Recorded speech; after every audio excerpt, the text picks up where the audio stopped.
It was only a few months since I had stepped out of medical school, and that December evening marked my very first solo night duty. The posting was at a tiny peripheral hospital on the outskirts of Alappuzha, really just a casualty service with a handful of observation beds, the kind of place where small household traumas and sudden fevers quietly arrive after dark.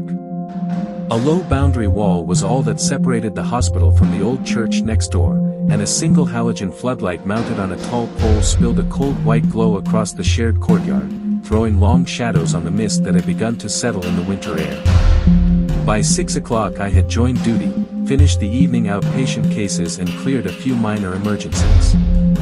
After a simple dinner I finally allowed myself to breathe, retreating to the duty room where the smell of disinfectant and the hum of a tired ceiling fan formed a kind of uneasy lullaby. Fresh from college, my head was still crowded with doubts and what-ifs, every prescription I had written replaying like a checklist in the back of my mind. Around 11:30 I wandered to the small window, more out of habit than need, and that is when I noticed them, two figures standing at the hospital gate.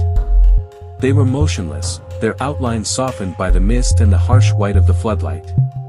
I assumed they might be late-night visitors and turned away, but a faint unease had already begun to tighten across my chest. A few minutes later I looked again. Now there were more, 3, 4, then 6, quiet silhouettes scattered across the churchyard, some standing beneath the searchlight, their shadows stretching impossibly long across the damp ground. My heart began to thud against my ribs. Had I missed a diagnosis in one of the evening's patients? Was there a complication, an angry family gathering to confront the new doctor? Each case I had seen replayed itself in my head like an urgent interrogation while the wall clock ticked louder and louder, each second a hammer striking the silence. And then, without warning, the night exploded with the deep metallic clang of the church bell. The sound tore through the mist, huge and resonant, and for a breathless instant I was sure it was a summons, calling the whole neighborhood to my doorstep. My palms grew damp, my breath came short, every sense sharpened until even the rustle of leaves felt like a threat. Midnight arrived. Suddenly the church doors swung open and a rush of warm golden candlelight spilled into the cold courtyard. Voices rose together, Alleluia, Alleluia. Not in anger but in joyous harmony. Men, women and children stepped out holding candles and hymn books, their faces lit by a glow so gentle it seemed to dissolve the mist itself. And in that instant the truth struck me with almost comic clarity.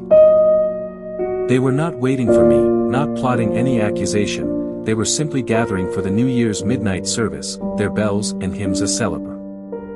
Relief flooded in, chasing every dark thought. What felt like a nightmare was only a celebration. Even today, when I recall that December night, my heart still skips a beat. A reminder of how a young doctor's mind can turn silence into a thriller. Every doctor carries a first night duty story.